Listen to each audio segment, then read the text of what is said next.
Père Jean-François Arnoux, vous avez édité un livre aux éditions d'Omni Presse. Est-ce que vous pouvez nous le présenter, nous dire le titre, ce qui vous a amené à faire ce choix? Alors le titre « Et le désert refleurira ». Pourquoi le désert? Parce que la maladie qui m'est tombée dessus, c'est une aplasie médulaire idiopathique.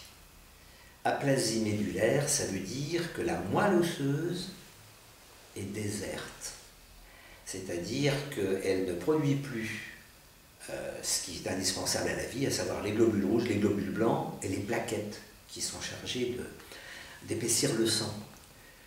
Quand on n'a plus de plaquettes, on fait des hémorragies internes et puis on part comme ça. Donc petit à petit, je sentais bien que dans mon corps il y avait des choses qui évoluaient. Et jusqu'au jour où j'ai fait des hémorragies internes au niveau des yeux et je me suis dit vraiment, j'étais très fatigué, alors que les médecins n'avaient pas encore bien décelé un peu le fond du problème. Idiopathique, ça veut dire qu'on ne sait pas l'origine de cette maladie. La seule chose qu'on a pu dire, c'est que j'avais pu être éventuellement irradié. Bon, je ne suis pourtant pas allé à Tchernobyl, mais j'ai pu être irradié quelque part. Et les conséquences, c'est justement une atteinte de la moelle qui devient déserte. Alors, et le désert refleurira, tout simplement parce que... Ça, c'est le titre, hein, c'est ça. C'est le titre. Et le désert refleurira, Voilà. qui est un verset biblique. De toute façon, dans la Bible, il y a beaucoup de versets où il est question d'un désert qui refleurit. C'est-à-dire que des choses qui apparemment sont mortes ou en voie de l'être ne sont pas forcément définitivement fichues. À partir de rien, c'est peut-être la grâce de Dieu. Dieu peut reconstruire quelqu'un, reconstruire une vie, donc tous les espoirs nous sont permis, quoi. Voilà.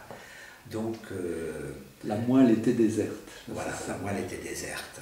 Alors, il se trouve que je venais d'être installé dans la paroisse de Cluny lorsque cette maladie m'est tombée dessus. Je n'ai été que 2 mois curé de Cluny. Et que lors de l'installation, le vicaire général qui était là nous a lu un texte de la lettre aux Hébreux où il est question de la parole de Dieu qui est plus puissante qu'un glaive à 2 tranchants et qui va s'immiscer jusqu'à la moelle.